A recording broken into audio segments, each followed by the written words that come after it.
ভারতের পররাষ্ট্র সচিবের বাংলাদেশ সফর নিয়ে পত্র পত্রিকার সংবাদ বাইরে হইতেছে। ভারতীয় কোনো কর্মকর্তা যখন বাংলাদেশে আসেন তখন আমাদের আনন্দ হয় না, আশঙ্কা হয়। আমাদের ভরসা হয় না, ভয় হয়। তার কারণ তারা আমাদের কোনো কল্যাণ করার জন্য আসে না।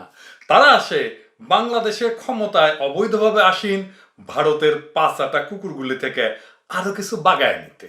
জাতি হিসেবে আমাদের চরম দুর্ভাগ্যই যে কারাল রানীর অবৈধ সরকারের লোকজন ভারতে গিয়া ভারতীয় কর্তা ব্যক্তিদের কাছে হাত জোড় কইরা প্রার্থনা করে যেন খুনি ফ্যাসিস্ট হাসিনাকে ক্ষমতায় রাখা হয়।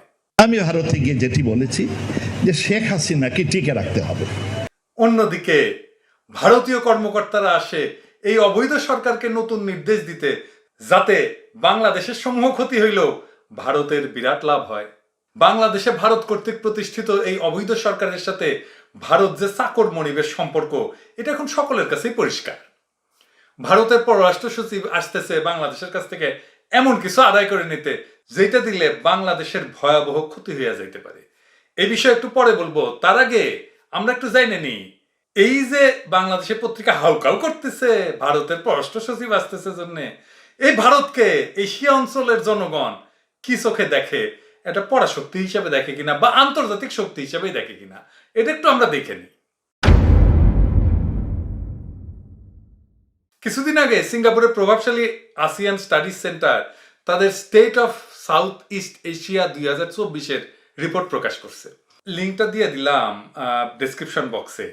এই রিপোর্টে 35 পৃষ্ঠায় আসিয়ানের উপর বিশ্বের এবং আঞ্চলিক প্রধান প্রধান শক্তিগুলোর প্রভাব সম্পর্কে আসিয়ান অঞ্চলের জনগণ কি ধারণা রাখে সেটা প্রকাশ করছে। এইখানে এই টেবিলে দেখা যাইতেছে যে আসিয়ানের প্রায় 60% জনগণ মনে করে চীন তাদের অঞ্চলের সবচেয়ে বড় শক্তি। তারপর হইল আমেরিকা মাত্র 14%। অর্থাৎ আসিয়ান অঞ্চলে চীন সন্দেহাতীত ভাবে সবচাইতে প্রভাবশালী দেশ, তার ধারে কাছেও কেউ নাই, এমনকি আমেরিকাও না। ভারতের অবস্থান কি? ভারতের অবস্থান সবচেয়ে নিচে। আসিয়ানের মাত্র 0.6 মানে 1%ও না, 0.6% জনগণ মনে করে ভারত প্রভাবশালী। 2023 সালে এটা ছিল 0.7। তার মানে আরো কমে গেছে। এর অর্থ 100 জনে একজনও মনে করে না যে ভারতের কোনো প্রভাব আছে। অন্যদিকে 100 জনের 60 জন মনে করে চীন সবচাইতে প্রভাবশালী রাষ্ট্র। সুতরাং দেখতেই পাচ্ছেন যে আমাদের ঠিক পাশের অঞ্চলে অর্থাৎ আসিয়ান চীনের তুলনায় ভারতকে কি চোখে দেখে। এই অঞ্চলে ভারতের কোনো পাত্তাই নাই। আসিয়ানে চীনের তুলনায় আমেরিকাই হালে পানি পায় না, আর ভারত তো কোন ছাড়। এই নিয়ে আনন্দবাজার একটা প্রতিবেদন প্রকাশ করছে। আনন্দবাজার বড় কষ্ট পায় লিখছে যে আসিয়ানভুক্ত রাষ্ট্রগুলির সর্বাধিক মান্য চিন্তন কেন্দ্র সিঙ্গাপুরের the state of South east এশিয়ার সমীক্ষা রিপোর্ট জানিয়েছে দক্ষিণ পূর্ব এশিয়ার প্রতিবেশী বলয়ে ক্রমশ জনপ্রিয়তা কমছে ভারতের। বলা হয়েছে আসিয়ানভুক্ত রাষ্ট্রগুলির অংশীদার হিসেবে চিহ্নিত রাষ্ট্রগুলির মধ্যে ভারতের কৌশলগত গুরুত্ব সবচেয়ে নগণ্য। আনন্দবাজার আরো বলতেছে এমন একটা অঞ্চল থেকে জনমত উঠে আসছে যা প্রধানমন্ত্রীর সবচেয়ে প্রিয় বিচরণ ভূমি, মানে নরেন্দ্র মোদী। নরেন্দ্র মোদীর দাবি এখানে অধিকতর সম্মান এবং স্বীকৃতি পায় থাকে তার দেশ মানে ভারত। গত বছর জাকার্তায় আসিয়ান দেশগুলির শীর্ষ সম্মেলনে গিয়া মোদী এমনটা বলছিলেন যে ভারতের প্রতিবেশী নীতির কেন্দ্রীয় স্তম্ভ আসিয়ান। 2018 সালে তার একটা বক্তৃতায় সগর্ব দাবি ছিল যে ভারতের শীর্ষ অগ্রাধিকারের মধ্যে পড়ে দক্ষিণ পূর্ব এশিয়ার বলয়।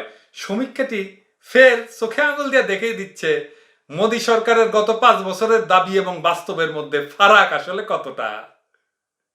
এটা আমাদের কথা না, আনন্দবাজারের কথা। এই সমীক্ষার প্রসঙ্গে আনন্দবাজার জুইরা দিছে খোদ দক্ষিণ এশিয়ার জনগণের মধ্যে ক্রমবর্ধমান ভারত বিরোধী মনোভাবের কথা। আমাদের বয়কট নিয়েও বলছে এই বয়কট যে ব্যাপক প্রভাব ফেলছে, আর আমরা যে লন্ডনে ভারতীয় দূতাবাসের সামনে বিক্ষোভ করছি সেটারও উল্লেখ আছে। তারাই বলতেছে অনলাইনে ভারত বিরোধী প্রচারণা তুঙ্গে নিয়ে গেছি আমরা। সাব্বাস, শিকার গেছে ওরা। হ্যাঁ, তাও বাংলাদেশের কিছু ভালসিন শিকার যায় না। শুধু তাই না, বলছে ভারতের তৈরি নান্নার তেল, প্রক্রিয়াজাত খাদ্য, প্রসাধনের সরঞ্জাম এবং জামা কাপড়ের মতো পণ্যের বিক্রি কমেছে। আনন্দবাজারের রিপোর্ট, আমাদের কথা না। অত্যন্ত তাৎপর্যপূর্ণ একটা মন্তব্য করছে কিন্তু আনন্দবাজার। সেটা হইতেছে একটা কক্ষে বিশালকায় একটা ড্রাগন ঘুরে ঘুরে আগুনে নিঃশ্বাস ফেলতেছে, আর সেখানে বসেও তাকে দেখতে পাচ্ছি না। এটা কি চোখ বুঝে থাকলেই ভয় চলে যাওয়ার মতো মূর্খামি না? বুঝছেন? এখন আসি ভারতের পররাষ্ট্র সচিবের ঢাকা সফর নিয়ে। বুঝতে পারতেছেন তো যে নয়াদিল্লি বাংলাদেশে ব্যাপক ভারত বিরোধিতা নিয়ে গভীরভাবে উদ্বিগ্ন। তাদের এই উদ্বেগের মাত্রা প্রচন্ডভাবে বাড়ায় দিচ্ছে চীনের ক্রম বিস্তারমান প্রভাব। বিশেষ করে মায়ানমারের চলমান ঘটনাবলী ভারতের জন্য যথেষ্ট শঙ্কার কারণ। আরাকানে $500 মিলিয়ন প্রকল্প, ভারতের প্রকল্প, কানেক্টিভিটি ট্রানজিট প্রকল্প পানিতে ভেসে গেছে। ভারতের সীমান্ত সংলগ্ন মায়ানমারের বিভিন্ন অঞ্চলে যে গৃহযুদ্ধ চলতেছে তা ভারতের ভূ রাজনীতির জন্য বড় ধরনের হুমকি। একটা জিনিস কিন্তু আমাদের মাথায় রাখতে হবে যে মিয়ানমারে যে বিবাদমান গোষ্ঠীগুলো আছে না, মায়ানমারের সেনাবাহিনী এবং বিদ্রোহী গোষ্ঠীগুলো, উভয়ের সাথে চীনের সখ্যতা আছে। চীনের কানেকশন সবার সাথে। চীনই একমাত্র শক্তি যা এই গৃহযুদ্ধের সকল পক্ষকে প্রভাবিত করতে পারে। এইটা খুবই গুরুত্বপূর্ণ বিষয়। এই অঞ্চল দিয়ে চীনের BRI প্রকল্পগুলি ভারত মহাসাগরের সাথে চীনের সংযোগের লাইফলাইন। এই লাইফলাইন রক্ষায় চীন সকল শক্তি প্রয়োগ করবে। এই কাজে সাফল্য লাভের সকল সামরিক কূটনৈতিক শক্তি চীনের আছে, যা আর কারো নাই। ভারতের কথা বাদই দিলাম। এখানে নিজের শক্তির উপরে দাঁড়ায়া চীনকে মোকাবেলার ভারতের কোনো বেল নাই। তা সত্ত্বেও ভারত এই অঞ্চলে চীনের বিরুদ্ধে গ্যাঞ্জাম বাঁধানোর চেষ্টা করবে তা বলাই বাহুল্য। আর ভারতের পররাষ্ট্র সচিবের আশাটা চীনের সাথে গ্যাঞ্জাম বাঁধানোর একটা চেষ্টার অংশ। বাংলাদেশের উপরে চীনের যথেষ্ট প্রভাব ইতিমধ্যে আছে, বিশেষ করে সেনাবাহিনী এবং উদ্যোক্তা ব্যবসায়ী মহলে। ফ্যাসিস্ট খুনি হাসিনারই লুটপাট এবং ভারতের সীমাহীন শোষণের ফলে বাংলাদেশের অর্থনীতি নিশ্চিতভাবে একটা খাদের মধ্যে পড়ে যাচ্ছে। এবছরের শেষ হওয়ার আগেই 1 মাসের পণ্য আমদানির বৈদেশিক মুদ্রার রিজার্ভ এই অবৈধ সরকারের হাতে থাকবে না। লিখে রাখতে পারেন, এখনই 3 মাসের আমদানি ব্যয় মেটানোর মতো রিজার্ভ যেটা থাকার কথা সেটা এখন নাই। সেই আশঙ্কায় ইতিমধ্যে কাটালরানি হাত পাতিছে চীনের কাছে। চীন মুদ্রায় 36 বিলিয়ন ইউয়ান ঋণ চাইছে চীন সরকারের কাছে, যার ডলার মূল্য হইল $5 বিলিয়ন। শোনা গেছে চীন নীতিগতভাবে অর্থ ছাড় দিতে রাজি হয়েছে। সম্ভবত এই কারণে তারা কাটালরানিকে জুলাই মাসে বেজিং সফরে আমন্ত্রণ জানাইছে। চীন তার এমনি তাকে ঋণ দেবে না। সে এমন কিছু একটা চাইবে যেটা তার জন্য ভূ রাজনৈতিক কারণে গুরুত্বপূর্ণ। আমাদের মনে রাখতে হবে যে 7ই জানুয়ারি নির্বাচনের প্রহসনের আগেই চীন ঘোষণা দিছিল যে তারা তিস্তা প্রকল্প বাস্তবায়নে প্রস্তুত। তিস্তা প্রকল্প মনে আছে না, চিকেননেসের উপরের সীমানায় ডোকালাম অঞ্চলে চীন একটা বিশাল সামরিক অবস্থান গড়ে তুলছে। সুতরাং তিস্তা প্রকল্প হাতে পাইলে চিকেননেসের উপরে আর নিচে দুই দিক থেকে ভারতকে চাইপা ধরতে পারবে চীন। এটাই হলো ভারতের ভয়ঙ্কর একটা দুঃস্বপ্ন। একদিকে ভারত এবং আন্দোলনের তীব্রতা, অন্যদিকে অর্থনৈতিক জাতাকলে পিষ্ট কাটালরানির চীন যাত্রা। এই দুই কারণে ভারতের মাথা খারাপ হয়ে গেছে। ভারতের পররাষ্ট্র সচিবের সফরও এই কারণে। সে আসছে নির্দেশ দিতে ভারতীয় পণ্য বর্জন আন্দোলনকে থামায় দেওয়ার জন্য কাটালরানির বাহিনীগুলোকে কি কি অ্যাকশন নিতে হবে সেটা বলতে। আগামী দিনগুলোতে হয়তো আমরা দেখতে পাবো যে বাংলাদেশে ভারতের পোশাক কিছু গাদ্দার আমাদের আন্দোলনকে দমানোর জন্য হামলা, মামলা, গুম, খুন ইত্যাদি নানা রকম অপকর্মে নেমে গেছে। আমরা ভারতকে হুঁশিয়ার করে দিয়ে বলতে চাই, যে কোনো ধরনের দমন পীড়নের দায় ভারতকে নিতে হবে। বাংলাদেশের মানুষের অদম্য মনোবল এবং সাহসকে আপনারা আন্ডার এস্টিমেট করছেন, আর কইরেন না। যথেষ্ট আন্ডার এস্টিমেট করছেন। আমি এই বয়কট আন্দোলনের শুরুর সময় থেকে বারে বারে আহ্বান জানাই গেছি ভারতীয় কর্তৃপক্ষের কাছে, যেন আমাদের যেই চাওয়া সেই অবাধ নিরপেক্ষ নির্বাচন না হইলে আমরা বয়কট থামাবো না, এটা বলার জন্যে আমাদের প্রজন্মের পর প্রজন্ম ধরে এই বয়কট চালায় যাব যতদিন পর্যন্ত একটা অবাধ এবং নিরপেক্ষ নির্বাচনে বাংলাদেশের মানুষ ভোট দিতে না পারবে। শুনেন নাই, কিন্তু এই বয়কট আন্দোলন দমানোর চেষ্টা করলে পালানোর পথ পাইবেন না। বাংলাদেশের ভারতীয় পণ্য বর্জন আন্দোলন কেবল বাংলাদেশে সীমাবদ্ধ নাই, সারা দুনিয়ায় বয়কটের আগুন দাউ দাউ করে জ্বলবে। আমরা বলছিলাম দরকার হইলে আমরা প্রত্যেক মাসে সারা দুনিয়ায় ভারতীয় দূতাবাসের সামনে বিক্ষোভ করব। আমরা কথা রাখছি, লন্ডনে ভারতীয় দূতাবাসের সামনে আবার আমরা বিক্ষোভ করছি এই মে মাসে। এই দেখেন, in UK, in Canada, he's a killer. What effect You are a friend of killers. You damn Stand we about have our country. given You are a damn your killer. nationality. You are a would killer. not have a country. You if are a it was killer. not for India. He's already fixed. We rescued You know, you. BBC already That protected you is guys. the issue. That is the issue. Be grateful. Okay, what do you want to say? No, don't talk like this. Don't talk like this. No. We are Killer. India, we are freedom country. $100 billion. $100 billion. Pakistan. You should not. ওইখানে Indian দূতাবাসের কর্মকর্তা এসে আমাদের সাথে বিক্ষোভকারীদের সাথে ঝগড়া করছে, বলছে তোমরা পাকিস্তানের পক্ষে এটা করতেছো, তোমরা বলছে তোমাদের কৃতজ্ঞ থাকা উচিত ভারতের কাছে, ভারতের বাংলাদেশের কাছে কৃতজ্ঞ থাকা উচিত যে বাংলাদেশ পাকিস্তানের সাথে নাই। বাংলাদেশ পাকিস্তানের সাথে থাকলে একটা পারমাণবিক বোমা দিল্লির দিকে সেট করা থাকতো, ঢাকায় বসায়। সীমান্ত ছড়ায় আন্দোলন এখন ছড়ায় পড়ছে সমগ্র দক্ষিণ এশিয়ায়। এর অন্তর্নিহিত প্রধান কারণ হলো এই অঞ্চলের রাজনীতির মৌলিক পরিবর্তন, বিশেষ করে চীনের প্রবল এবং অপ্রতিরোধ উত্থান। আপনাদের সামান্যতম সাধ্য নাই চীনকে অঞ্চলে ঠেকায় দেওয়ার। মালদ্বীপ আর আরাকানে আপনাদের শিক্ষা না হইলে এই বাংলাদেশের পূর্ণভূমিতে আপনাদের চূড়ান্ত শিক্ষা দেওয়া হবে। আপনারা আমাদের প্রতিবেশী, আমরা চাই আপনাদের সাথে সমমর্যাদার ভিত্তিতে একটা পারস্পরিক সুবিধামূলক সম্পর্ক, যার ভিত্তি হবে পরস্পরের স্বাধীনতা, সার্বভৌমত্ব, আঞ্চলিক অখণ্ডতা, জাতীয় মর্যাদা এবং গণতান্ত্রিক মূল্যবোধের প্রতি অখণ্ড শ্রদ্ধা। আপনারা পারস্পরিক সম্পর্ক এই প্রত্যেকটা মৌলিক ভিত্তির মূলে কুঠারাঘাত করছেন। আমাদের স্বাধীনতাকে আপনারা শ্রদ্ধা করেন নাই, আমাদের সার্বভৌমত্বকে পদে পদে লঙ্ঘন করছেন। নানান রকম ট্রানজিটের ফিকির দিয়া আর কুকিসিন টাইপের সন্ত্রাসের সংগঠন দিয়া আপনারা বাংলাদেশের আঞ্চলিক অখণ্ডতার উপরও হাত দিছেন। স্বদেশ রায়দের উস্কানি দিছেন বাংলাদেশের মানচিত্র বদলায় দেবেন এই আওয়াজ দিতে। কাপড় নষ্ট হইয়া প্যান্টে মানচিত্র হইয়া যাবে, মাইন্ড ইট। বাংলাদেশের উপর একটা অনুগত সরকার জোর কইরা চাপায়া দিয়া আপনারা আমাদের জাতীয় মর্যাদা এবং গণতান্ত্রিক মূল্যবোধের প্রতি বৃদ্ধাঙ্গুলি দেখাইছেন। সীমান্তে পাখির মতো বাংলাদেশিদের মারছেন। আমাদের আন্তর্জাতিক নদীগুলি শত শত বাদ দিয়া মাইরা ফেলাইছেন। সেই প্রক্রিয়ায় আমাদের বিরুদ্ধে একটা এনভায়রনমেন্টাল ওয়ারফেয়ার চালাইতেছেন। অর্থনৈতিকভাবে একটা কলোনিয়াল শোষণের সম্পর্ক আপনারা পাকাপোক্ত করছেন। এরপরও কি আপনারা মনে করেন বাংলাদেশের জনগণ যারা বুকের রক্ত দিয়ে এদের স্বাধীন করছে তারা আপনাদের এই সিরিজ দুষ্কর্ম মাইনে নেবে? বিশেষ করে এই অঞ্চলে যখন আমাদের অন্য অপশন আছে। চীনকে ঠেকাবেন? হ্যাঁ, খুব মজা, হ্যাঁ খুব খাইস। চীনকে কিভাবে ঠেকাবেন? চীনের জিডিপি ভারতের চেয়ে 5 গুণ বেশি, চীনের সামরিক ব্যয় আপনাদের চাইতে 3 গুণ বেশি। বিশ্বের ক্ষুধা সূচকে আপনাদের ভারত তো সাব সাহারান আফ্রিকার দেশগুলির মতো দুর্ভিক্ষ প্রবণ। বাংলাদেশ যে অর্থনৈতিক সংকটের মধ্যে পড়তে যাচ্ছে আপনাদেরই পছন্দের একটা অবৈধ সরকারের ক্রমাগত অর্থনৈতিক লুটপাটের জন্য, সেইটার উত্তরণে এই টেকা দেওয়ার হ্যাডম বা আপনাদের ভাষায় ওকাত, ওইটা আপনাদের নাই। Full stop. সুতরাং এইখানে আপনারা স্টপ হইয়া যান। বাংলাদেশে আপনারা পজিশন হারাইছেন, আপনারা হারানো পজিশন ফিরে পেতে চান, আমার কাছে সমাধান আছে, প্রস্তাবও আছে। সে প্রস্তাব হইল আপনাদের অশুভ নীতিগুলি পুরাপুরি বদলায় ফেলতে হবে। আমাদের উপর থেকে আপনাদের হাত গুটায় নিতে হবে। যদি স্বেচ্ছায় গুটায় নেন আপনাদের সাথে সুসম্পর্ক থাকবে, আর যদি না নেন তাহলে আমাদের পথ আমরাই ঠিক করে নেব এবং সেই পথযাত্রায় আমাদের বন্ধু আমরাই বাইছে নেব।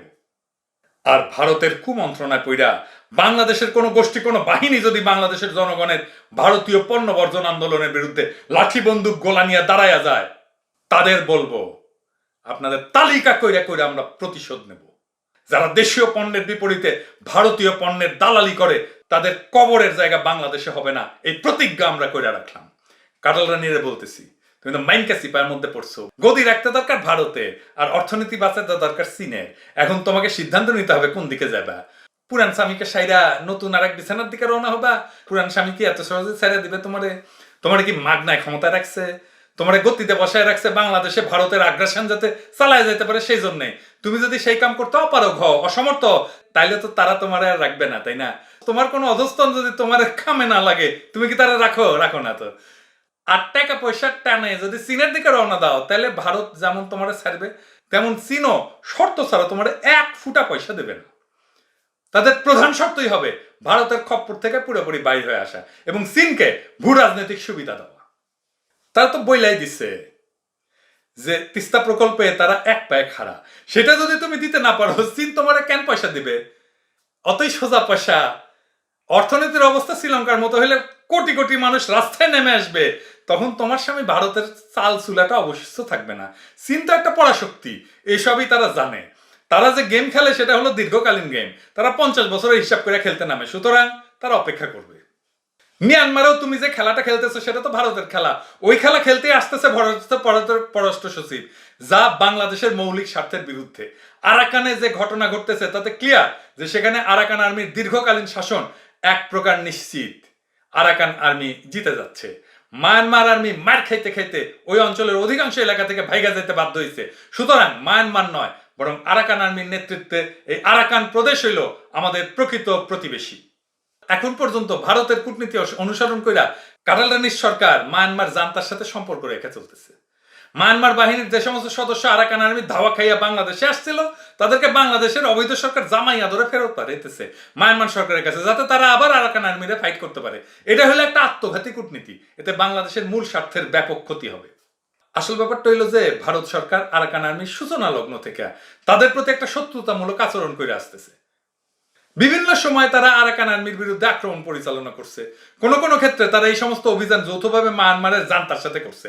ফলে আরাকান আর্মির সাথে ভারতের সম্পর্ক শত্রুতার সম্পর্কে পরিণত হয়েছে। বাংলাদেশ কেন ভারতের সাথে সাইড নিয়ে আরাকানের সাথে অনুরূপ শত্রুতামূলক আচরণ করবে? ধরেন আমাদের মুক্তিযুদ্ধের সময় মায়ানমার যদি পাকিস্তানি হানাদার বাহিনীর পক্ষ নিত, তাইলে কি মায়ানমারের সাথে আমাদের স্বাভাবিক সম্পর্ক থাকতো না তো? তাইলে এখন যারা মায়ানমারের জান্তার পক্ষ নিচ্ছে, আরাকান আর্মি কি তাদের সাথে সম্পর্ক রাখবে না? মায়ানমারের গৃহযুদ্ধে ভারতের কোনো বেল নাই। শুরুতে আসিয়ানের যে সমীক্ষার কথা বলছিলাম, সেখানে ওই টেবিলেই উল্লেখ আছে এমনকি মায়ানমারে 0.5% জনগণ, মানে 0.5% জনগণ, 1%-এর অর্ধেক মনে করে তাদের অঞ্চলে উপর ভারতের প্রভাব আছে। প্রায় শূন্যের কাছাকাছি জনসমর্থন নিয়ে মায়ানমারে ভারত কি চীনের বিরুদ্ধে কোনো জায়গা করে নিতে পারবে না। সেটা যে সে পারবে না তা ইতিমধ্যে আরাকানে পরিষ্কার হয়ে গেছে। সেখানে ভারতের বিশাল প্রকল্প মুখ থুবড়ায় পড়ছে। এইরকম একটা জনসমর্থনহীন রাষ্ট্রের পক্ষ নিয়ে কাটাল রানী আর তার লেসপেন্সাররা বাংলাদেশের ভাগ্য নিয়ে সিনেমিনি খেলতেছে, শুধুমাত্র গদির লোভে এবং ক্রমাগত লুণ্ঠনের অশুভ বাসনায়। এই ধরনের একটা ভারতীয় পাঁচাটা সরকার যে আমাদের সকল জাতীয় স্বার্থ অকাতরে জলাঞ্জলি দিতে থাকবে, তাতে কোনো সন্দেহ নাই। এই প্রসঙ্গে আর একটা কথা বলে রাখা দরকার, যা রোহিঙ্গাদের জানা খুবই জরুরি। গৃহযুদ্ধে মার খেয়া মায়ানমারের সরকার এখন সেই দেশের যুবকদের বাধ্যতামূলকভাবে সেনাবাহিনীতে ভর্তি করতেছে। আমরা খবর পাইছি ইতিমধ্যে তারা নাকি কয়েক হাজার রোহিঙ্গাকে রিক্রুট করছে তাদের পক্ষ নিয়ে আরাকান আর্মির বিরুদ্ধে যুদ্ধ করার মতলবে। আমরা আরো শুনছি যে রোহিঙ্গাদের পক্ষ থেকে আরাকান আর্মির সাথে যোগাযোগ করার চেষ্টা ফলপ্রসূ হয় নাই। এখন কোনো রোহিঙ্গা বা রোহিঙ্গাদের কোনো গোষ্ঠী যদি মায়ানমার বাহিনীর পক্ষে আরাকান আর্মির বিরুদ্ধে সশস্ত্র যুদ্ধে নামে, তাহলে আরাকানে বসবাসরত রোহিঙ্গাদের উপরে আরাকান আর্মি তো ব্যাপক অত্যাচার এবং হত্যাকাণ্ড চালাইতে পারে। এতে বাংলাদেশে আরো আরাকান শরণার্থী প্রবেশ করবে। তাছাড়া চূড়ান্ত যুদ্ধে যদি আরাকান বাহিনী মিয়ানমার বাহিনীকে আরাকানের বাকি অঞ্চল থেকে বিতাড়িত করতে পারে, তাহলে ওই অঞ্চলে রোহিঙ্গাদের কি নিদারুণ অবস্থা হবে সেটা আমরা কল্পনাও করতে পারি না। রোহিঙ্গা সম্প্রদায়ের কাছে তাই আমাদের আবেদন থাকবে, তারা যেন ভবিষ্যৎ কর্মকাণ্ড যথেষ্ট চিন্তা ভাবনা করে নির্ধারণ করেন। আমি আগেই বলছি, এই গৃহযুদ্ধের দুইটা পক্ষের সাথে চীনের আছে গভীর যোগাযোগ। সুতরাং বর্তমানের বাস্তব অবস্থার পরিপ্রেক্ষিতে চীনের সাহায্য সহায়তা ছাড়া রোহিঙ্গারা তাদের অবস্থান নিশ্চিত করতে পারবেন বলে আমি মনে করি না। নিজেদের সাথেই চীনের সমর্থন পাওয়ার জন্য রোহিঙ্গাদের সব ধরনের চেষ্টা জারি রাখতে হবে। আমাদের আরো মনে রাখতে হবে যে মায়ানমার গৃহযুদ্ধের উসিলায় চীনকে ঠেকানোর গোপন উদ্দেশ্যে বাংলাদেশকে কোনো শক্তি ব্যবহার করতে চাইতে পারে। আমি এটা নিয়ে পরবর্তীতে আলাপ করব কোন শক্তি বাংলাদেশকে ব্যবহার করতে চায়। তেমনটি যদি হয়, চীন কি সেটা সহ্য করবে? মায়ানমারের এই অঞ্চল দিয়ে চীনের বিআরআই প্রকল্পগুলি হচ্ছে ভারত মহাসাগরের সাথে চীনের সংযোগের লাইফ লাইন। এই লাইফ লাইন রক্ষার জন্য চীন সকল শক্তি প্রয়োগ করবে। এই ধরনের মিস অ্যাডভেঞ্চারে যদি আমরা অংশ নেই, বিদেশি শক্তির চাপে যদি একটা প্রক্সি যুদ্ধে জড়ায় যায়, তাহলে আমাদের জাতীয় জীবনে নেমে আসবে ব্যাপক বিপর্যয়, যা আমরা কাটায় উঠতে পারবো না। অবশ্য কাটাল রানী এবং তার সাঙ্গপাঙ্গদের এসব বলে লাভ নাই। তারা সেটাই করবে যা ভারত সরকার তাদেরকে করতে বলবে। আমি এসব তাদের উদ্দেশ্যে বলতেছি না, আমি বলতেছি আমাদের জনগণের উদ্দেশ্যে, যারা বাংলাদেশকে একটা ভয়াবহ বিপদে ফেলার সকল চক্রান্ত সম্পর্কে অবগত থাকবেন। বিশেষ করে বাংলাদেশ সেনাবাহিনীর অকুতভয় সেনারা যেন এসব ফাঁদ থেকে নিজেদেরকে দূরে রাখেন এবং নিজেদেরকে এবং দেশটাকে বাঁচান। একটা প্রক্সি যুদ্ধে জড়ায় গেলে সেনারাই তো প্রাণ দেবেন, জেনারেলরা তো আর যুদ্ধ করেন না। হানাদার পাকিস্তানি বাহিনীর জেনারেল নিয়াজির মতো তারা সেফ এক্সিট পাবেন, কিন্তু সেনাদের এই আত্মত্যাগ দেশের জন্য হবে না, হবে বিদেশি হীন স্বার্থ রক্ষার জন্য, দেশের অবৈধ ক্ষমতা দখলদারি ডাকাত গোষ্ঠীর স্বার্থ রক্ষার জন্য। তাদের আত্মত্যাগ তাই গর্বের হবে না, হবে অপমানের। সুতরাং জনগণ সাবধান, সিপাহীরা হুঁশিয়ার, কোন প্রক্সি যুদ্ধে যেন আমরা না জড়াই। পাকিস্তান আফগানিস্তান যুদ্ধে যুক্ত হয়েছিল আপত্তি সত্ত্বেও, সেই পাকিস্তান আজও কাফফারা দিচ্ছে ওই যুদ্ধে। ইউক্রেন করতেছে প্রক্সি যুদ্ধের কাফফারা দিতেছে, উইক্রান্ত বটেই সারা দুনিয়া। আমাদের প্রিয় সেনাবাহিনীর জওয়ানেরা কোনো নিরর্থক যুদ্ধে আপনাদের যেন লিপ্ত করা না হয়। আপনারা শুধু চোখ কান খোলা রাখবেন, খেয়াল রাখবেন কারা আপনাদেরকে যুদ্ধের দিকে ঠেলতেছে। ওরা শুধু আপনার শত্রু না, সেনাবাহিনীর শত্রু না, ওরা বাংলাদেশের শত্রু। সেই শত্রুদের সকল ষড়যন্ত্রকে আপনারা রুখে দেবেন এই প্রত্যয় আমাদের আছে।